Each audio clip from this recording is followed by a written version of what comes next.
الحمد لله نحمده ونستعينه ونستغفره ونؤمن به ونتوكل عليه ونعوذ بالله من شرور أنفسنا ومن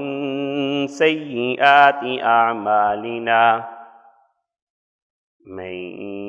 يهده الله فلا مضل له ومن يضلله فلا هادي له ونشهد أن لا إله إلا الله وحده لا شريك له ونشهد أن سيدنا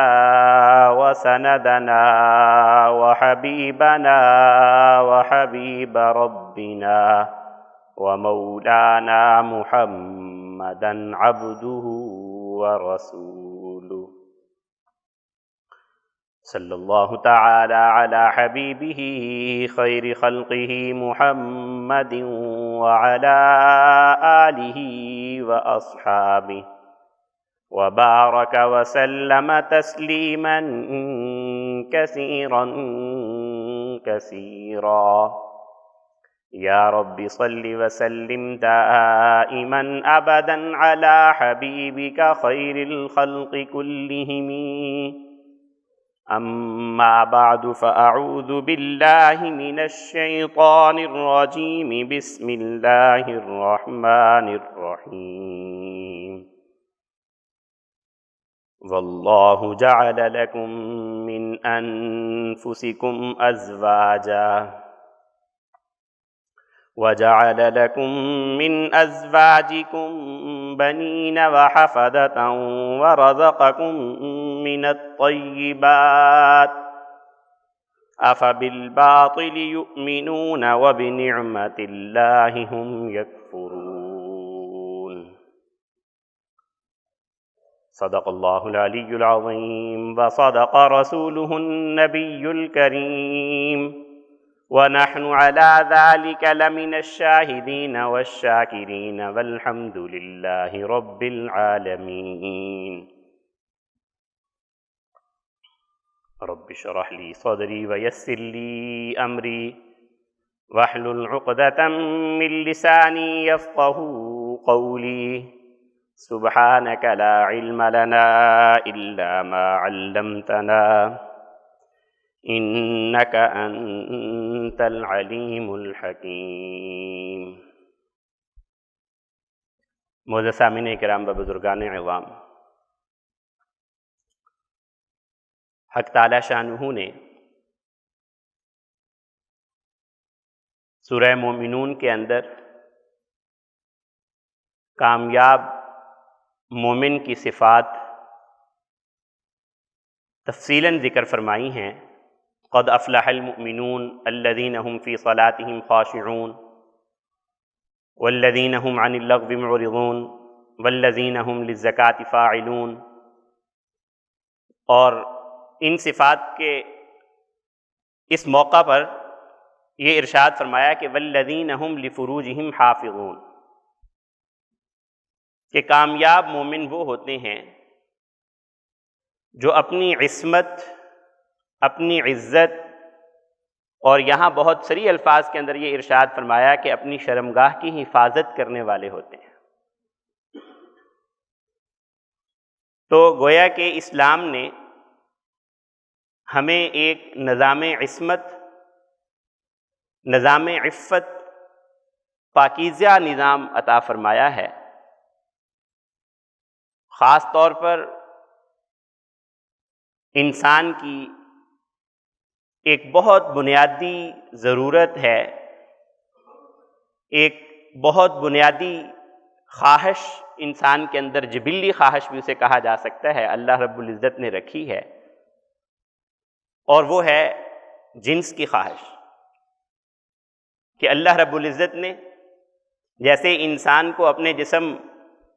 کی دیگر ضروریات پوری کرنے کے لیے خواہشات رکھی ہیں کہ اس کے اندر کھانے کی خواہش ہے، اس کے اندر پینے کی خواہش ہے، اس کے اندر پہننے کی خواہش ہے، اس کے اندر اپنا گھر بنانے کی خواہش ہے، اس کے اندر اپنی شہرت اور اپنی عزت کی خواہش اور تمنا ہے، ایسے ہی اللہ رب العزت نے یہ خواہش بھی رکھی ہے، اور اس خواہش کو آگے نسل انسانی کے فروغ، نسل انسانی میں اضافے کا سبب اور سامان بنایا ہے۔ اور یہ اتنی فطری خواہش ہے کہ اس دنیا کے اندر انسان کا جو آغاز ہوا ہے، انسان اگر اپنی زندگی میں آتا ہے تو وہ اسی تعلق کی بنیاد پر اس دنیا کے اندر آتا ہے۔ یعنی جنت سے آنے کے بعد اگر انسان یہاں دنیا میں پیدا ہوئے ہیں تو وہ اسی رشتہ اور اسی تعلق اور اسی تسکین خواہش جو ہے اسی کے باعث اس دنیا کے اندر وہ آگے نسل انسانی فروغ پائی۔ یعنی اگر یہ کہا جائے کہ دنیا کے اندر سب سے پہلا رشتہ کون سا رشتہ ہے تو وہ رشتہ نکاح ہے، وہ زوجین کا رشتہ ہے، اور وہ اس جوڑے کا رشتہ ہے جو اللہ رب العزت نے انسان کو اس دنیا کے اندر عطا فرمایا ہے۔ ظاہری نظر کے اندر، بادی النظر کے اندر یوں محسوس ہوتا ہے کہ یہ ایک ایسی چیز ہے جو پرائیویٹ قسم کی ہے اور اس کا تذکرہ کرنا کو شاید زیادہ مناسب نہ ہو، لیکن حق تعالی شانہ نے جب اس کو ایک نعمت بنایا ہے اور انسان کے وجود کا ذریعہ اور سامان بنایا ہے، تو پھر اس حوالے سے اپنی اس نعمت کے نعمت ہونے کا اظہار بھی قرآن مجید کے اندر ارشاد فرمایا ہے۔ واللہ خالقکم من ازواجکم، کہ وہ ذات ہے جس نے تمہارے لیے تمہارے ازواج کو پیدا کیا ہے۔ وجعل من ازواجکم بنین وحفدا، اور تمہاری ازواج سے تمہیں اولاد اور اولادوں کی اولاد بھی اللہ رب العزت نے عطا فرمائی ہے۔ یعنی بطور نعمت حق تعالی شانہ اس چیز کا تذکرہ فرما رہے ہیں، اس چیز کا اظہار فرما رہے ہیں۔ تو گویا کہ اس تعلق کو قائم کرنا اس دنیا کے اندر انسان کی بقا اور اس دنیا کے اندر نئے آنے والے انسان کی بنیاد بنتی ہے، اور اللہ تعالیٰ نے فطری طور پر یہ طریقہ رکھا ہے۔ اسی وجہ سے اس خواہش کو کنٹرول کرنے کی تعلیمات تو دی گئی ہیں، لیکن یہ کہ سرے سے کسی انسان کے اندر یہ خواہش باقی ہی نہ رہے، اس حوالے سے کوئی ایسی تعلیمات نہیں ہیں۔ اگرچہ اسلامی تاریخ سے پہلے ایک اور رنگ کے اندر اور اسلامی تاریخ کے بعد ایک دوسرے رنگ کے اندر انسانی معاشرے اور انسانی سوسائٹی جو ہے اس نے ایک بہت بڑی تبدیلی دیکھی ہے۔ اسلام سے پہلے عیسائیت مذہب کے اندر چونکہ حضرت عیسیٰ علیہ السلام کے لیے رشتہ نکاح نہیں تھا، حالانکہ اس سے پہلے جتنے انبیاء آئے ہیں ان کے بارے میں یہ آتا ہے کہ ہم نے رسول بھیجے ہیں جو کہ بشر ہیں اور ان کے نکاح بھی ہوتے ہیں، لیکن حضرت عیسیٰ علیہ السلام کے بارے میں یہ اللہ رب العزت کی طرف سے طے تھا کہ ابھی ان کا نکاح نہیں ہوگا، اور قرب قیامت کے اندر جب دوبارہ دنیا کے اندر یہ تشریف لائیں گے تو پھر نکاح بھی کریں گے، اولاد بھی ہوگی، آگے ان کی نسل بھی چلے گی۔ تو عیسائیت کے اندر یہ سمجھ لیا گیا کہ چونکہ ہمارے نبی اور ہمارے جو پیغمبر ہیں انہوں نے نکاح نہیں کیا، تو شاید اللہ تعالیٰ کا تقرب حاصل کرنے کے لیے، اللہ کا قرب حاصل کرنے کے لیے اس نکاح اور اس خاندان کے جھمیلے کے اندر پڑنا مناسب نہ ہو۔ اسی وجہ سے عیسائیت جو ہے وہ رہبانیت کے راستے پر چل نکلی، اور جو شخص بھی اللہ کے لیے وقف ہونا چاہتا، اپنے آپ کو اپنے ذوق کے مطابق اللہ کا بنانے کی کوشش کرتا، تو وہ دنیا کے تعلقات کو قطع کر کے عبادت گاہ کے اندر آ جاتا، اسے راہب کہا جاتا تھا۔ اور بہت سارے مرد جو ہے وہ اس طریقے سے مختلف عبادت گاہوں کے اندر جمع ہو گئے، اور ایسے ہی بہت ساری خواتین بھی مختلف عبادت گاہوں کے اندر اس نام پر کہ ہم نے یہ شادی کا تعلق قائم نہیں کرنا، رشتہ ازدواج کے اندر نہیں بندھنا، اور اپنی زندگی جو ہے وہ اللہ کے نام پر گزارنی۔ دعویٰ اور نعرہ تو بڑا خوبصورت تھا کہ اللہ کے لیے دنیا کے جمیلوں کو چھوڑ رہے ہیں، تعلقات کو قطع کر رہے ہیں، لیکن تھا فطرت کی بغاوت پر مبنی۔ جو اللہ نے دیا ہوا نظام ہے اس نظام کے خلاف اپنی عقل سے اللہ کے تقرب کا ذریعہ تلاش کیا گیا تھا، چنانچہ اس کا نتیجہ تاریخ پڑھنے والے بہت خوبی کے ساتھ جانتے ہیں کہ عیسائی عبادت گاہوں کے اندر جس طریقے سے، یعنی جس عنوان پر آئے تھے اور اس کے خلاف کس قدر بھیانک طریقے سے ان کے آپس کے اندر اس طرح کے تعلقات قائم ہوئے، جس کے بارے میں مورخین کہتے ہیں کہ شیطان نے ان کو بڑا سبز باغ دکھایا۔ پہلے یہ عنوان تھا کہ اللہ کی نافرمانی سے بچنا اور جو اپنی فطری خواہش ہے اس کے خلاف اپنے آپ کو چلانا، یہ اللہ کے تقرب کا ذریعہ ہے۔ اس لیے پہلے درجے کے اندر ان کو یہ سکھایا کہ شیطان کی یہ چال تھی، یہ شیطان کا ان کو دھوکا تھا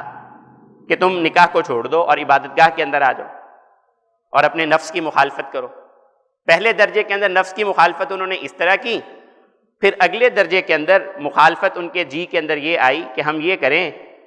کہ ایک جگہ پر رہتے ہوئے اپنے نفس پر قابو پانا اور اپنی اس خواہش کو دبانا جو ہے وہ قدر آسان ہے، تو ایسا ہونا چاہیے کہ مرد اور خواتین ایک ہی کمرے میں رہیں اور اس کمرے میں رہ کر اپنی خواہش پر کنٹرول کریں اور اللہ کا زیادہ قرب ملے گا۔ یہ نفس کا دھوکا اور شیطان کا دھوکا تھا، ایک کمرے کے اندر جمع ہونے لگ گئے۔ اس سے بھی بڑھ کر اگلی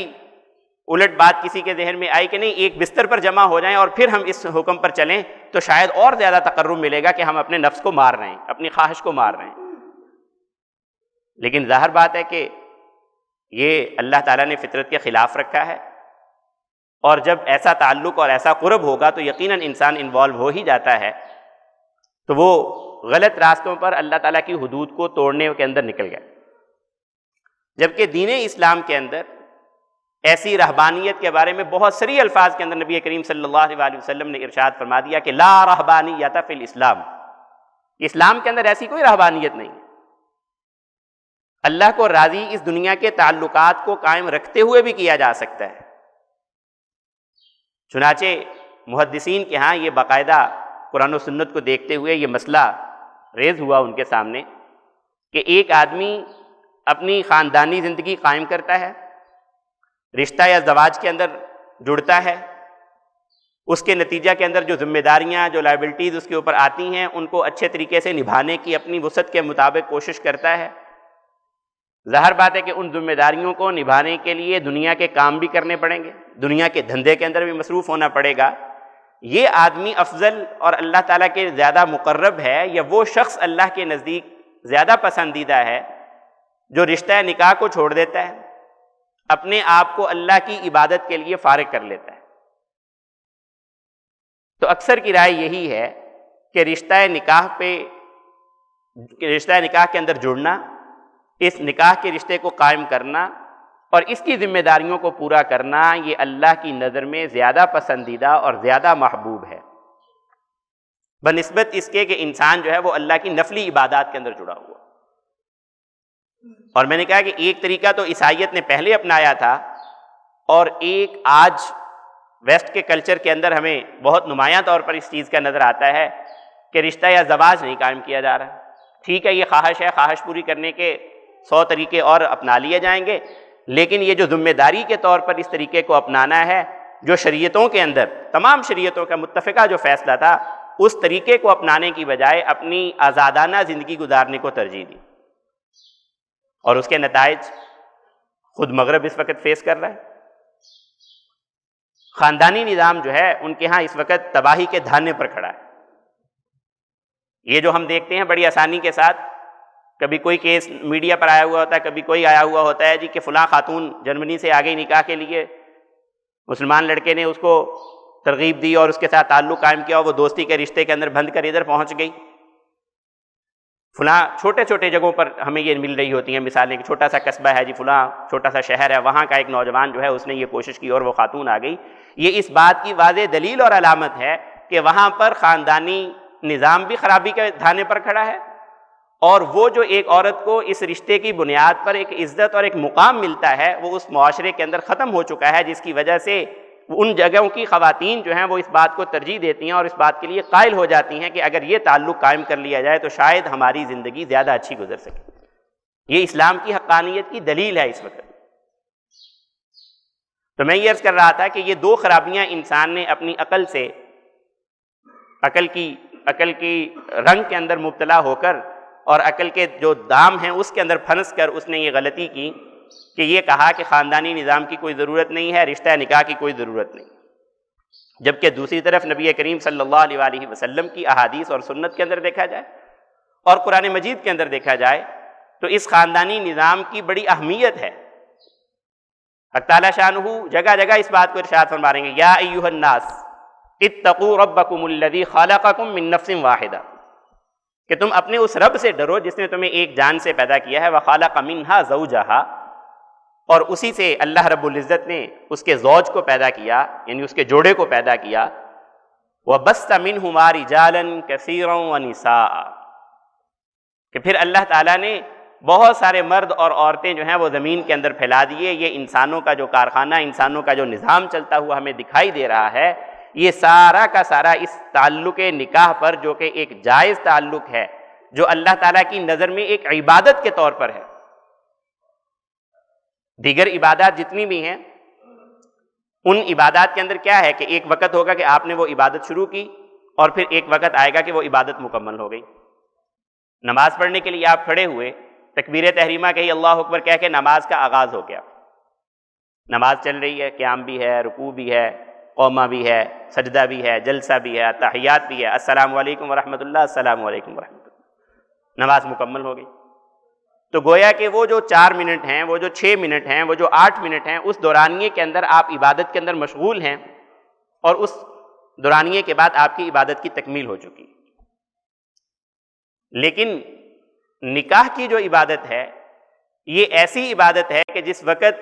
ایجاب اور قبول ہو گیا، یہ اس وقت سے عبادت شروع ہو جاتی ہے۔ کیوں؟ کیونکہ نکاح سنت ہے، اور سنت پر عمل کرنا عبادت ہے، تو یہ سلسلہ عبادت اس وقت سے جڑ جاتا ہے اور اس وقت تک چلتا ہے جب تک دنیا سے انسان چلا نہیں جاتا۔ نارملی ایسا ہی ہوتا ہے کہ نکاح ختم ہونے کا موقع کم آتا ہے، تو صرف یہ نہیں کہ اس کے مرنے تک، اس کی وفات تک یہ عبادت چل رہی ہے، بلکہ اللہ رب العزت اس رشتے کی بدولت جو اسے اولاد عطا فرماتے ہیں، خلقکم من ازواجکم بنین وحفدۃ ورزقکم من الطیبات، وہ اولاد جو ہے اس کے بارے میں نبی کریم صلی اللہ علیہ وسلم کے کیا تعلیمات اور کیا فرمان ہیں۔ آپ نے ارشاد فرمایا کہ انسان جب اس دنیا سے چلا جاتا ہے تو اس کا نامہ اعمال بند کر دیا جاتا ہے، جو اس نے عبادات کرنی تھیں وہ اس کے نامہ اعمال میں لکھ دی گئی، اب اس کا اکاؤنٹ جو ہے وہ کلوز کر دیا گیا ہے، کھاتہ اس کا بند ہو چکا ہے، اور اب اس کو اس کے اپنے اعمال جو ہیں وہ اس کو کوئی اجر اور کوئی نقصان نہیں پہنچا سکتے، سوائے چند چیزوں کے۔ ارشاد فرمایا کہ اگر وہ کوئی علم چھوڑ کر چلا جاتا ہے، جس علم کی روشنی کے اندر لوگ اپنی زندگی گزار رہے ہیں، اللہ تعالیٰ کی فرمان برداری اختیار کر رہے ہیں، اللہ تعالیٰ کی اطاعت پر عمل کر رہے ہیں، اللہ کی اطاعت کر رہے ہیں، تو یہ عبادات اور یہ علم جو ہے اس کا بھی اس کو اجر اور ثواب پہنچتا ہے۔ اور دوسری چیز ارشاد فرمائی کہ اگر کوئی آدمی نیک اولاد اپنے پیچھے چھوڑ کر چلا جاتا ہے تو یہ نیک اولاد جب تک نیک اعمال کرتی رہے گی، اللہ تعالیٰ کی بندگی کے اندر لگی رہے گی، اللہ تعالیٰ کی فرما برداری کرتی رہے گی، اس نیک اولاد کے اعمال کا اجر اور ثواب بھی حق تعالیٰ شانہ اس کو اس کی قبر کے اندر پہنچاتے رہیں گے، اور اس کو اس کے نامہ اعمال کے اندر یہ اعمال درج ہوتے رہیں۔ تو گویا کہ یہ رشتہ ازواج، رشتہ نکاح جو ہے، یہ ایک ایسی عظیم عبادت ہے جو اس دنیا میں آ کر بنی بنائی اس دنیا کے اندر آئی تھی۔ دنیا کے اندر سب سے پہلا قائم ہونے والا رشتہ انسانوں کا وہ رشتہ نکاح تھا۔ حضرت آدم علیہ السلام پہلے تھے، اور پھر اللہ تعالیٰ نے ان کا جوڑا پیدا کیا، حضرت اماں حوا۔ تو گویا کہ ماں باپ کا رشتہ پہلے نہیں تھا، بہن بھائیوں کا رشتہ پہلا نہیں تھا، اور دوسرے جتنے بھی رشتے ہیں وہ سب سے پہلے نہیں قائم ہوئے، بلکہ سب سے پہلے رشتہ اللہ رب العزت نے اگر قائم کیا ہے تو وہ میاں اور بیوی کا رشتہ ہے۔ وہ کسی نے بڑی خوبصورت بات کہی کہ یہ رشتہ ہے بھی بڑا قریبی اور ہے بھی بڑا نازک۔ دو طرح کے رشتے ہیں انسان کے، کچھ رشتے ایسے ہیں کہ انسان اپنی زبان سے نہیں جوڑتا ان کو، بلکہ اللہ رب العزت اس کو جوڑتا ہے، وہ بلڈ ریلیشن جو ہوتے ہیں ہمارے، کہ کوئی کسی کے ہاں پیدا ہوا ہے تو اللہ تعالیٰ نے اس کو پیدا کیا وہاں پر، اس کے آگے بہن بھائی جو بنے ہیں وہ اللہ تعالیٰ نے بنائے ہیں، اس کے خالہ ماموں چچا پھوپھو جو بنی ہیں وہ اللہ تعالیٰ نے بنائی ہیں۔ تو ان رشتوں کو ہزار کوشش کی جائے توڑنے کی، ختم کرنے کی، تو یہ ختم نہیں ہو سکتے۔ اب ہزار دفعہ زبان سے کوئی شخص اپنے بیٹے کے بارے میں یہ کہتا رہے کہ میں نے اس کو آگ کیا ہے، میں نے اپنی جائیداد سے اس کو بے دخل کیا ہے، شرعاً وہ اس کی جائیداد سے بے دخل نہیں ہوتا۔ شریعت کے اندر آگ کا کوئی کانسیپٹ نہیں ہے کہ آگ کر دینے سے وہ بچہ جو ہے نا وہ ان سے جدا ہو جاتا ہو، لیکن کچھ رشتے ایسے ہیں جو زبان سے قائم ہوتے ہیں، یعنی نکاح کا رشتہ جو ہے یہ زبان سے قائم ہوتا ہے، کہ وہ دو لوگ جو آپس کے اندر بالکل اجنبی تھے، یہ اللہ تعالیٰ کی کتنی بڑی نعمت ہے کہ ایسے بچہ اور بچی جن کا آپس میں کوئی تعلق نہیں تھا، بچے کے خاندان اور بچی کے خاندان کا آپس میں کوئی تعلق نہیں تھا، بہت ساری جگہوں پر بلکہ یہ کہا جائے کہ 80% رشتے ایسے ہی ہوتے ہیں کہ جو اجنبیوں کے ہاں ہو رہے ہوتے ہیں، خاندان کے اندر بھی ہوتے ہیں، دوسری جگہوں پر بھی ہوتے ہیں۔ تو بالکل اجنبی دو خاندان اللہ کا نام لے کر، اللہ کو گواہ بنا کر اور مسلمانوں کو گواہ بنا کر ایجاب اور قبول کیا جاتا ہے کہ میں نے تمہیں اپنے نکاح کے اندر قبول کیا، قبول ہو گیا، تو اسی وقت اللہ تعالیٰ کی طرف سے خیر و برکتیں، اسی وقت اللہ تعالیٰ کی طرف سے محبتیں مودتیں وہاں پر جمع ہو جاتی ہیں۔ وَمِنْ آيَاتِهِ أَنْ خَلَقَ لَكُم مِّنْ أَنفُسِكُمْ أَزْوَاجًا لِتَسْكُنُوا إِلَيْهَا وَجَعَلَ بَيْنَكُم مَّوَدَّةً وَرَحْمَةً۔ کیا فرما رہے ہیں کہ اللہ تعالیٰ کہ یہ زبانی رشتہ قائم ہوتے ہی کیا ہوتا ہے کہ ہم بینکم مودۃ و رحمہ، کہ ان کے درمیان مودت بھی قائم فرما دیتے ہیں، ان کے درمیان رحمت بھی قائم فرما دیتے ہیں۔ مفسرین نے فرمایا کہ دو لفظ اللہ تعالیٰ نے یہاں پر ارشاد فرمائے ہیں، ایک یہ کہ ان کو مودت مل جاتی ہے اور ایک یہ کہ ان کو رحمت مل جاتی ہے۔ مودت کا تعلق انسان کی جوانی کے ساتھ ہے اور رحمت کا تعلق انسان کے بڑھاپے کے ساتھ ہے، کہ محبت کا رشتہ اور محبت کی مٹھاس جو ہے، یہ جو تعلقات ہیں، یہ انسان جب جوان ہوتا ہے، جب صحت مند ہوتا ہے، اس وقت اس کے اندر اس کے اثرات زیادہ ظاہر ہو رہے ہوتے ہیں، اور جب بوڑھے ہو جاتے ہیں تو اس وقت بھی اللہ تعالیٰ کی طرف سے ان کے درمیان رحمت ایسی قائم ہوتی ہے کہ دونوں میں سے ایک چلا جائے تو دوسرے کی حالت دیکھنے والی ہوتی ہے۔ حقیقت ہے یہ کہ دوسرے کے لیے کس قدر پریشانی ہوتی ہے، جنہوں نے مشاہدہ کیا ہوگا ان کو اس بات کا علم۔ تو یہ اللہ تعالیٰ کی کتنی بڑی نعمت ہے، کتنا بڑا احسان ہے کہ ہمیں ایک وہ نظام عطا فرمایا ہے، خاندانی نظام عطا فرمایا ہے، نظام نکاح عطا فرمایا ہے، کہ جس کے اندر انسان کی اپنی جو بنیادی ضرورت ہے، انسان کی اپنی ایک بنیادی خواہش ہے، وہ خواہش بھی پوری ہو رہی ہے، اور اس کے ساتھ ساتھ انسان جو ہے وہ اللہ تعالیٰ کی عبادت کے اندر بھی جڑ رہا ہے اور دیگر عبادات کا ذریعہ بھی بن رہا ہے۔ نبی کریم صلی اللہ علیہ وسلم نے ارشاد فرمایا کہ اس جوڑے پر اللہ تعالیٰ رحمت کی نظر ڈالتے ہیں کہ ان میں سے ایک صبح نماز کے لیے اٹھ کھڑا ہوا، دوسرے کی آنکھ نہیں کھل رہی، وہ اس کو جگا رہا ہے، جگانے سے بھی نہیں اٹھ رہا، تو چند چھینٹے اس پر پانی کے ڈال رہا ہے کہ اٹھ جاؤ، اللہ کی عبادت کا وقت ہو چکا ہے، فرض نماز کا وقت ہو چکا ہے۔ تو اس پر اللہ رب العزت اپنی نظر رحمت ان پر ڈالتے ہیں، اللہ تعالیٰ اس بات سے خوش ہوتے ہیں۔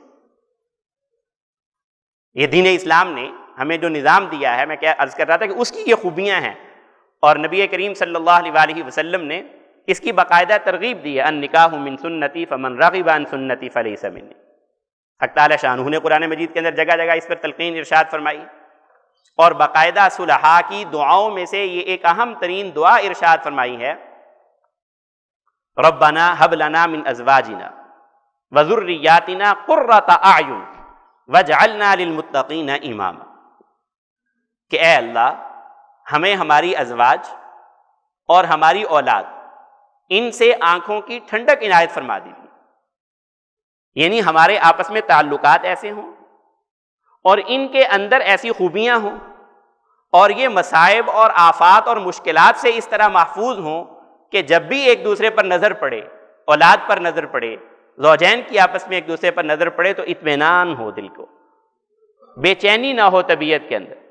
دل کے اندر سکون ہو کہ اللہ یہ تیری نعمت ہے، تو نے جو مجھے عطا فرمائی ہے۔ اور یہیں پر نہیں بس، بلکہ فرمایا کہ وَجْعَلْنَا لِلْمُتَّقِينَ إِمَامًا، کہ ہمیں متقین کا امام بھی بنا دیجیے۔ گھر کا جو سربراہ ہوتا ہے وہ گھر کا امام ہوتا ہے، تو اگر اس کی رعیت کے اندر جو لوگ ہیں، اس کی سربراہی کے اندر جو لوگ ہیں وہ متقی بن گئے تو یہ متقین کا امام بن گیا۔ یہ بھی نکاح کی بدولت ہی انسان کو میسر ہوتا ہے۔ نبی کریم صلی اللہ علیہ وآلہ وسلم کی حیات طیبہ کے اندر کچھ صحابہ تھے، 2 صحابی تھے غالباً، ان کو یہ خواہش ہوئی کہ ہم نبی کریم صلی اللہ علیہ وآلہ وسلم کے انفرادی معمولات کو جانیں کہ آپ کی انفرادی زندگی کیسے گزرتی ہے۔ سب کے سامنے عبادات جو کر رہے ہیں، نماز بھی پڑھا رہے ہیں، وعظ و تلقین بھی ہو رہی ہے، جہاد بھی ہو رہا ہے، مسلمانوں کی تربیت بھی ہو رہی ہے، گھر کے اندر جا کر آپ علیہ الصلوۃ والسلام کی یہ عبادات کیسی ہیں؟ تو ازواج مطہرات کے دروازوں پر پہنچنا شروع کیا۔ ایک کے پاس گئے، ان سے عرض کیا کہ آپ علیہ الصلوۃ والسلام گھر میں کیسے زندگی گزارتے ہیں؟ انہوں نے فرمایا کہ عام انسان کی طرح زندگی گزارتے ہیں۔ گھر کے سربراہ ہیں، سرور دو عالم صلی اللہ علیہ وآلہ وسلم رحمت للعالمین، کیا فرماتی ہیں ازواج مطہرات کہ عام انسانوں کی طرح زندگی گزارتے ہیں، اور پھر چند مثالیں بھی دے رہی ہیں کہ اپنے کپڑے کو، اگر اس زمانے کے اندر ایسا نہیں ہوا کرتا تھا کہ دوسروں سے یہ سروسز لینی ہوتی تھی کہ کپڑا سلوانا ہے یا کپڑے کو ریپیئر کرنا ہے، خود ہی کر لیا جاتا تھا، تو اپنا کپڑا بھی خود ہی دیکھ لیتے ہیں، اپنا جوتا بھی خود ہی دیکھ لیتے ہیں، جانور کا دودھ دھونا ہوتا ہے تو وہ بھی خود ہی نکال لیتے ہیں، اور جو رات کا معمولات ہیں اس کے اندر اپنی رات کی عبادت کو، رات کے اوقات کو 3 حصوں میں تقسیم فرما لیتے ہیں۔ ایک حصے کے اندر گھر والوں کے ساتھ بیٹھتے اٹھتے ہیں، اگر کوئی مہمان آیا ہوا تو اس کے ساتھ اپنا وقت گزارتے ہیں، اور ایک حصہ جو ہے وہ اللہ تعالیٰ کی عبادت کے اندر گزارتے ہیں۔ تقریباً سیم ہی حالات سبھی ازواج مطہرات سے ان کو ملے، تو ان کے جی کے اندر یہ آیا کہ یہ تو بہت تھوڑی سی عبادت لگ رہی ہے نبی کریم صلی اللہ علیہ وسلم کی، ہمیں تو یہ لگتا تھا کہ گھر جاتے ہوں گے تو نماز کی نیت باندھ لیتے ہوں گے اور صبح تک نماز ہی پڑھتے رہتے ہوں گے، یہ تو فرما رہی ہیں کہ سارے کام کرتے ہیں آپ علیہ الصلوۃ والسلام۔ تو وہ وہیں کھڑے کہنے لگے کہ شاید نبی کریم صلی اللہ علیہ وسلم معصوم ہیں، زیادہ عبادت کی ضرورت نہیں ہے، تو اس لیے وہ سارے کام کر رہے ہیں، لیکن ہم گناہ گار زیادہ ہیں، ہمیں عبادات کی زیادہ ضرورت ہے، تو اس لیے ہمیں یہ چاہیے کہ ہم جو ہے نا وہ اپنے آپ کو عبادت کے لیے فارغ کر لیں۔ ان میں سے ایک صحابی نے کہا کہ میں تو ساری زندگی روزے رکھوں گا۔ ایک صحابی کہنے لگے کہ میں تو نکاح کے جھمیلے کے اندر پھنسوں گا نہیں، اپنے آپ کو اللہ کی عبادت کے لیے بالکل فارغ رکھوں گا۔ اور ایک اور صاحب تھے، انہوں نے شاید عبادت کا نماز، رات کی نماز کا کہا یا کوئی اور معمول انہوں نے اپنا ذکر کیا۔ ازواج مطہرات یہ اندر سے سن رہی تھیں۔ جب نبی کریم صلی اللہ علیہ وسلم تشریف لائے تو انہوں نے یہ انوکھا قصہ جو ہے وہ آپ کے سامنے، آپ کی خدمت میں رکھا کہ ایسے آپ کے اصحاب میں سے کچھ لوگ آئے تھے اور انہوں نے ہم سے حالات بھی پوچھے اور پھر اپنے اپنے ارادے اور اپنے اپنے عزائم کا اظہار بھی یہیں کھڑے کھڑے کر لیا۔ تو نبی کریم صلی اللہ علیہ وسلم نے ارشاد فرمایا کہ یہ کوئی اچھی بات نہیں ہے، میں اللہ کا مقرب آدمی ہوں اور میں تمہارے لیے اسوہ حسنہ ہوں، کامل نمونہ ہوں۔ ایسا نہیں ہے کہ میرے لیے کچھ اور احکامات ہیں اور تمہارے لیے، ٹھیک ہے خصائص ہوتے ہیں، خصائص نبوی صلی اللہ علیہ وسلم بہت سارے ہیں، لیکن ارشاد فرمایا کہ میں نکاح بھی کرتا ہوں، میں خرید و فروخت بھی کرتا ہوں، میں اپنے گھر والوں کے ساتھ بھی زندگی گزارتا ہوں، میں سفر میں بھی جاتا ہوں، میں جہاد میں بھی جاتا ہوں، میں سارے ہی کام کرتا ہوں، اور وہ شخص جو میری سنت سے اعراض کرے فمن رغب عن سنتی فلیس منی، وہ ہم میں سے نہیں ہے۔ اگر ہمارے ساتھ تعلق قائم کرنا ہے تو ہماری سنت کے مطابق اپنی زندگی کو گزارنا ہوگا۔ اور حق تعالی شانہ میں عرض کر رہا تھا کہ اس چیز کو اپنی ایک عظیم نعمت ذکر فرما رہے ہیں۔ فرمایا کہ فجعلہ نسبا وصہرا الذی خلق من الماء بشرا، کہ وہ ذات ہے جس نے انسان کو پانی سے پیدا کیا، فجعلہ نسبا وصہرا، اور اس کے لیے نسب بھی بنایا اور اس کے لیے صہر بھی بنایا۔ صاد ہا کے ساتھ یہ لفظ ہے، صہر عربی زبان میں سسرالی رشتہ داروں کو کہا جاتا ہے۔ تو حق تعالی شانہ سسرالی رشتہ داروں کو ہمارے اس بر صغیر کے کلچر کے خلاف ایک نعمت کے طور پر ذکر کر رہے ہیں۔ ہمارے بر صغیر کے کلچر کے اندر تو اس کو بہت نیگیٹو لیا جاتا ہے سسرالی رشتہ داروں کو، لیکن اللہ رب العزت کیا ارشاد فرما رہے ہیں اس کی طرف توجہ فرمائیے کہ فرما رہے ہیں کہ ناسبا و صہرا، کہ ہم نے اس انسان کو نسب کی نعمت سے بھی نوازا ہے، کہ نسب کی وجہ سے اس کے بہت سارے رشتے قائم ہوتے ہیں، اس کو باپ ملتا ہے، اس کو دادا ملتا ہے، اس کو چاچا ملتا ہے، اس کو پھوپھو ملتی ہے، ماں کی وجہ سے اس کو امی ملتی ہے، نانی ملتی ہے، نانا ملتا ہے، خالہ ملتی ہے، ماموں ملتا ہے۔ اور میں رب جو ہوں، میں نے ان کے لیے ایک اور نعمت تیار کی ہے، اور وہ نعمت ہے سسرالی رشتہ دار، کہ جب ایک خاندان کے بچے کا دوسرے خاندان کی بچی کے ساتھ نکاح ہو جاتا ہے تو پھر اس کے ماں باپ اس کے ماں باپ بن جاتے ہیں، اس کے ماں باپ اس کے ماں باپ بن جاتے ہیں۔ گویا کہ پہلے اس کے پاس ایک جوڑا تھا ماں باپ کا، سنگل تھا، اب اس کے لیے ڈبل ہو رہا ہے، بچے کے لیے بھی یہی معاملہ ہے، بچی کے لیے بھی یہی معاملہ ہے۔ گویا کہ اللہ رب العزت نے نسب اور سحر کو دونوں کو برابر درجے میں رکھا ہے، اور نبی کریم صلی اللہ علیہ وسلم کی احادیث بھی ایسی ہیں کہ ساس اور سسر جو ہے وہ ادھر داماد کے لیے اور اس دوسری طرف بہو کے لیے ماں باپ کی طرح ہیں، ان کے ساتھ اس کو وہی احترام، وہی عزت اور وہی تعلق قائم کرنا چاہیے کہ جو کہ ماں باپ کے ساتھ ہوتا ہے۔ لیکن میں نے عرض کیا کہ ہمارے ماحول اور معاشرے کی یہ ایک بہت بڑی کوتاہی ہے کہ اس عظیم الشان نعمت کو دوسرے رنگ کے اندر لیتے ہیں، ایک منفی پیرائے کے اندر اس کو بیان کیا جاتا ہے، منفی انداز کے ساتھ اس کا ذکر کیا جاتا ہے۔ یہ ایسا نہیں ہے، یہ اللہ تعالیٰ کی ایک بہت بڑی نعمت ہے۔ اور پھر نبی کریم صلی اللہ علیہ وسلم نے خود اپنی زندگی کے ساتھ، اپنے معمولات کے ساتھ، اپنے اسوہ حسنہ کے ساتھ، اپنے گھر والوں کے ساتھ جو زندگی گزارنے کا طریقہ ہے اسے کر کے دکھایا ہے۔ فرمایا کہ تم میں سے بہترین شخص وہ ہے جس کے اخلاق اچھے ہوں، اور اخلاق کے اچھے ہونے کا پتہ کہاں چلتا ہے؟ دوستوں کے اندر اخلاق نہیں پرکھے جا سکتے، اجنبیوں کے ساتھ تعلقات کے اندر اخلاق کا کوئی فیصلہ نہیں ہو سکتا، کیونکہ اجنبی کے ساتھ کچھ دیر کی میٹنگ ہے، کچھ دیر کی ملاقات ہے، اس ملاقات کے اندر اچھا ہی بولیں گے، کوئی شخص کسی سے برا نہیں بولے گا، جب بھی اسے بولے گا مسکرا کے بھی بات کرے گا، ادب آداب کا بھی خیال کرے گا۔ کسی بڑے کے ساتھ بھی اخلاق کا زیادہ اندازہ نہیں ہوتا، کسی اور مرتبے اور منصب والے کے ساتھ بھی اخلاق کا جو ہے وہ میئرمنٹ نہیں ہو سکتی اس کی کہ کیسے اخلاق ہیں۔ اخلاق کا صحیح پتہ چلتا ہے اپنے گھر والوں کے ساتھ جب اس کا معاملہ ہوتا ہے، اپنے بیوی بچوں کے ساتھ وہ زندگی کیسے گزار رہا ہے۔ اور خاص طور پر نساء کا لفظ، بیویوں کا لفظ لے کر بھی آپ علیہ السلام نے ایک دوسری حدیث کے اندر ارشاد فرمایا کہ تم میں سے بہترین شخص وہ ہے جو اپنے گھر والوں کے ساتھ بہترین، اور یہ بھی فرمایا کہ میں تم میں سے سب سے زیادہ بہترین ہوں، اس لیے کہ میں اپنے ازواج کے ساتھ سب سے بہتر تعلق قائم کیا ہوا ہے، میرا اپنے گھر والوں کے ساتھ سب سے بہترین تعلق۔ اور اگر یہ گھر کے اندر، یعنی یہ سوسائٹی کا ایک بہت بیسک یونٹ ہے، سیاسی جتنی بھی یعنی خاندانی نظام ہے، معاشرہ جو ہے وہ قائم اگر ہونا ہے تو وہ اسی بنیادی اکائی کے ذریعے سے ہونا ہے۔ خاندان اگر اچھا ہے، خاندان کے اندر افراد کی تربیت اگر اچھی ہو رہی ہے، زوجین کا تعلق اگر آپس کے اندر بہترین ہے تو اولاد کا تعلق اچھا ہے۔ بہت اچھا اصول کسی نے بتایا کہ اگر یہ دیکھنا ہو کہ میاں اور بیوی کے آپس میں تعلقات کیسے چل رہے ہیں تو ان کی اولاد کو دیکھ لو، پتہ چل جائے گا کہ ان کے آپس کے تعلقات کیسے ہیں۔ جن زوجین کے تعلقات آپس میں خراب ہوتے ہیں ان کی اولادوں کی تربیت اچھی نہیں ہو رہی ہوتی، اور جن زوجین کے تعلق آپس میں اچھے ہوتے ہیں ان کی اولاد بھی بنی ہوئی نظر آتی۔ تو یہ اس بات کی علامت اور دلیل ہے کہ اگر معاشرے کو سنوارنا ہے تو خاندان پر محنت اولن کرنی ہوگی، خاندان کے لیے جو تعلیمات شرعیہ ہیں ان کو اپنانا ہوگا۔ اور عجیب خوبصورت بات ہے کہ نکاح کو بڑا آسان کیا گیا ہے، اس کے اندر کسی قسم کی کوئی رسم نہیں ہے۔ یہ جو رسمیں ہیں یہ تو بر صغیر والوں نے اپنی قائم کی ہوئی ہیں کہ یہ بھی ہوگا وہ بھی ہوگا، اور کئی طرح کے اس میں ڈالی ہوئی ہیں۔ ان رسموں کے نام مجھے تو آتے بھی نہیں ہیں زیادہ تر کے، دو تین ہی ذہن میں آ رہے ہیں، ایک مہندی کا لفظ سنا ہے اور اس طرح کے اور بھی۔ تو ایسا کوئی تصور نہیں ہے، بلکہ اتنی سادہ شادی نبی کریم صلی اللہ علیہ وسلم کے زمانے میں ہو رہی ہے کہ برکت لینے کے لیے صحابہ کے لیے، صحابہ کے پاس سب سے بڑی چیز تو آپ علیہ السلام کی ذات تھی نا، تو سب سے خوبصورت چیز ان کو اپنے نکاح کے اندر برکت کرنے کے لیے یہ تھا کہ آقا علیہ السلام تشریف لے آتے، آپ سے وہ نکاح پڑھوا لیتے۔ لیکن دو بڑے بڑے صحابہ حضرت عبد الرحمن بن عوف عشرہ مبشرہ میں سے ہیں، اور حضرت جابر رضی اللہ تعالیٰ، نکاح کے بعد آپ علیہ السلام کو اطلاع ہو رہی ہے کہ نکاح ہو گیا۔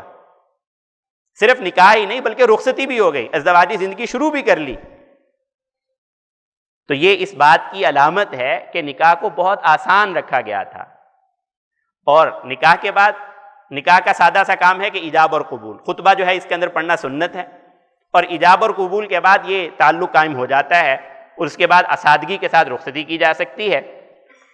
یہ جو لمبی چوڑی بارات اور لمبے چوڑے اور پروگرام اور رسمیں ہیں یہ شریعت کا حکم نہیں ہے، بلکہ یہ تو الٹا نکاح کو مشکل بنانے والی چیزیں کہ بچیاں گھر میں بیٹھی ہوئی ہیں، جہیز تیار نہیں ہو رہا اس لیے نکاح نہیں ہو رہے۔ لڑکے والوں کی ڈیمانڈ جو ہے وہ ایک لمبی فہرست ہے ان کے پاس. ادھر فیصل آباد کے اندر ایک سپر اسٹور پہ جانا ہوا تو انہوں نے جہیز ایک ڈسپلے میں لگایا ہوا تھا, ساتھ بائک بھی کھڑی کی ہوئی تھی. میں نے کہا بہت اچھی ترغیب دے رہے ہیں یہ لوگوں کو کہ بھئی بائک بھی دینا ضروری ہوتا ہے. نہیں, اس طرح کی کیا کہاں سے ایسی پابندیاں انہوں نے انسانوں نے ڈھونڈ لی ہیں, اپنے گلے کے اندر خود اپنی مصیبتوں کا توق ڈال رہے ہیں. اس کو بہت سہل اور بڑا آسان رکھا ہے. اور ولیمہ کو اس سے بھی زیادہ آسان نبی کریم صلی اللہ علیہ وسلم نے ایک موقع پر چند صحابہ کو کہا کہ اپنے اپنے گھر سے جو پکا ہوا ہے وہ لے آؤ, بیٹھ کے کھا لیتے ہیں, یہی ولیمہ ہے. ایک موقع پر صرف چند کھجوریں کھلائیں گے, یہی ولیمہ ہے. ولیمے کے لیے بھی کوئی لمبا چوڑا کام نہیں. تو نکاح کو جتنا آسان کیا جائے گا, جتنا اس کو مناسب انداز سے کرنے کی عام ترویج کی جائے گی, اتنی ہی اللہ تعالیٰ کی جو حدود کی پامالی ہے, اللہ تعالیٰ کے حکموں کی جو خلاف ورزی ہے, اس سے بچتا چلا جائے گا انسان. میں نے کہا کہ خطبہ نکاح کے اندر نبی کریم صلی اللہ علیہ وسلم نے چند آیتیں تلاوت کی ہیں. ان آیتوں کا صرف مفہوم ذکر کر دیتا ہوں کہ اس کے اثرات کیا ہوں گے نکاح پر, کیا سبق دیا جا رہا ہے خطبہ نکاح کے اندر. اللہ تعالیٰ کی حمد و ثنا کے بعد 3 آیتیں 3 مقامات سے نبی کریم صلی اللہ علیہ وسلم نے منتخب فرمائیں, اور تینوں آیتوں کے اندر اللہ تعالیٰ سے ڈرنے کا حکم دیا گیا ہے. یا ایھا الذین آمنوا اتقوا اللہ حق تقاتہ ولا تموتن الا وانتم مسلمون. یا ایھا الذین آمنوا اتقوا اللہ وقولوا قولا سدیدا. اور یا ایھا الناس اتقوا ربکم الذی خلقکم من نفس واحدہ وخلق منها زوجها وبث منهما رجالا كثيرا ونساء واتقوا الله الذي تساءلون به والارحام. گویا کہ نبی کریم صلی اللہ علیہ وسلم یہ نصیحت اور اس بات کا شعور دینا چاہ رہے ہیں کہ یہ رشتہ قائم ہونے کے بعد جو قانونی ذمہ داریاں ہیں ایک دوسرے پر زوجین کی, وہ تو بڑی تھوڑی سی ہیں, وہ کوئی بہت لمبی فہرست اس کی نہیں ہے. زوج کے ذمہ نفقہ ہے اور زوجہ کے ذمہ زوج کی خدمت ہے.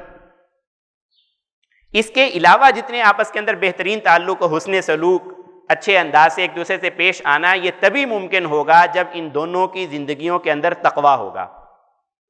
اگر تقویٰ ہوگا تو ان کی دونوں کی زندگیاں اچھی چلیں گی, اور اگر اللہ کا خوف اور اللہ کا ڈر ان کی زندگیوں کے اندر نہیں ہوگا تو پھر ان دونوں کی زندگیاں کوئی بہت اچھے انداز سے چلنے کی گارنٹی نہیں دی جا سکتی. کیوں؟ کیونکہ کوئی قانون ایسا نہیں ہوگا, کوئی عدالت ایسی نہیں ہوگی جس کے اندر خاتون جو ہے وہ شوہر کو لے جا سکے کہ یہ میرے ساتھ حسن سلوک نہیں اختیار کر رہا, سوائے اس کے کہ نفقہ نہیں دے رہا. اگر نفقہ نہیں دے رہا تو وہ جا سکتی ہے, اس کے علاوہ تو باعلاج کم ہے, اور نہ زوج اس کے بارے میں جا سکتا ہے. تو فرمایا کہ اگر اچھی زندگی گزارنی ہے, اللہ تعالیٰ کی طرف سے برکات حاصل کرنی ہے, تو پھر اس نکاح کے اندر تمہیں اللہ تعالیٰ کا خوف, اللہ کا ڈر اور تقویٰ کو اختیار کرنا ہوگا. ہمارے ہاں دوسرے انداز سے اس کو کہا جاتا ہے, کوئی نہیں جی نکاح کا موقع ہے, خوشی کا موقع ہے, کر لینے دو جو کرتے ہیں, کر لینے دو جو کرنا چاہتے ہیں. نبی کریم صلی اللہ علیہ وسلم کیا فرما رہے ہیں کہ نہیں, نکاح کا موقع ہے, جو چاہتے ہو کرنا, اپنے آپ کو جیسے خوش کرنا چاہتے ہو ویسے کر لو. یہ نہیں ہے یہاں پر, بلکہ یہ موقع ہے, اللہ تعالیٰ ایسی عظیم الشان نعمت دے رہے ہیں تو اللہ کو راضی کرنے کا موقع ہے, اللہ کو خوش کرنے کا موقع ہے. اور اللہ تعالیٰ خوش ہوں گے تقویٰ سے, اللہ رب العزت خوش ہوں گے اللہ تعالیٰ کی فرما برداری اختیار کرنے سے. جیسے جیسے اللہ تعالیٰ کی فرما برداری اور تقویٰ ان کی زندگیوں کے اندر ہوگا, ویسے ہی اللہ تعالیٰ راضی اور خوش ہوتے چلے جائیں. اور یہ دلوں کے اندر محبت اور دلوں کے اندر رحمت, یہ اللہ تعالیٰ کے عطا کرنے سے ہوتی ہے. نبی کریم صلی اللہ علیہ وسلم نے ارشاد فرمایا کہ انسانوں کے دل رحمان کی 2 انگلیوں کے درمیان ہیں. اللہ کی انگلیاں اللہ کی شایان شان ہیں, لیکن سمجھانے کے لیے کہا کہ جیسے کوئی چیز آپ کی 2 انگلیوں کے درمیان ہو, آپ جیسے اس کو چاہیں پلٹ سکتے ہیں, جیسے چاہیں اس کو الٹا سکتے ہیں. 2 انگلیوں کے ساتھ آپ کسی چیز کو یوں بھی کر سکتے ہیں, یوں بھی کر سکتے ہیں. تو اللہ تعالیٰ کے ہاتھ کے اندر ہیں, 2 انگلیوں کے اندر یہ دل ہے کہ اگر چاہیں تو سیدھے راستے پر اس کو لگا دیں, اور اگر چاہیں تو الٹے راستے پر لگا دیں. اگر تم یہ چاہتے ہو کہ تمہاری زندگی کے اندر چین, سکون, اور آنے والی جو نسل ہے اس کے اندر بھی یہ چیزیں پائی جائیں, تو تمہیں اللہ تعالیٰ سے تقویٰ اختیار کرنا ہوگا, اللہ تعالیٰ کو راضی کرنے کے اعمال اختیار کرنے ہوں گے. اور اگر اس موجود لمحہ کے اندر تم یہ چاہو گے کہ ہم اپنی خوشی منا لیں, اپنے آپ کو خوش کر لیں, اپنے خاندان کو خوش کر لیں, اپنی رسم و رواج کے ذریعے سے جو بھی ہم کر سکتے ہیں وہ کر لیں, تو پھر یاد رکھنا کہ اللہ تعالیٰ موجود ہے اوپر. اور یہ بہت اچھی روایت ہے کہ مسجد کے اندر نکاح کیا جائے. خود نبی کریم یہ لازمی نہیں ہے شرط. عیسائیت کے اندر تو یہ بہت حد تک لازم ہے کہ چرچ کے باہر نکاح ہو ہی نہیں سکتا ان کے ہاں. یہ نبی کریم صلی اللہ علیہ وسلم کے لائے ہوئے دین کی سہولتوں میں سے یہ ایک سہولت ہے کہ جہاں پر بھی ایجاب اور قبول ہو جائے گا تو نکاح منعقد ہو جائے گا گواہوں کی موجودگی کے اندر. لیکن اس کے باوجود نبی کریم صلی اللہ علیہ وسلم نے ارشاد فرمایا کہ اعلنوا بالنکاح وجعلوہ فی المساجد، کہ نکاح کو اعلانیہ کرو اور نکاح کو مسجدوں کے اندر کرو. مسجدوں کے اندر نمازی ہوں گے، ان کی دعائیں ملیں گی، مسجد کی خیر و برکات تمہیں میسر آئیں گی. تو یہ ایک ریت ہے، یہ ایک جو اسلامی کلچر ہے، اس کو فروغ دینے کی ضرورت کہ ہم اپنے جتنے بھی اس طرح کے معاملات ہیں نکاح کا خاص طور پر وہ مسجد کے اندر ہم کریں. اللہ تعالیٰ ابھی انشاءاللہ العزیز نماز کے بعد ایک نکاح بھی ہے، اس لیے ہی اسلام کا جو خاندانی نظام ہے اس حوالے سے کچھ معروضات میں نے آپ حضرات کے سامنے رکھی ہیں. تو اللہ تعالیٰ سے یہ دعا ہے کہ اللہ تعالیٰ ہمیں اپنی نعمتوں کی قدردانی کی توفیق عطا فرمائے اور احکامات کو بجا لا کر ان نعمتوں کو سکون کا ذریعہ بنائے. وآخر دعوانا ان الحمدللہ رب العالمین. فنزل من حمیم وتصلیۃ جحیم ان هذا لهو حق اليقین فسبح باسم ربک العظیم.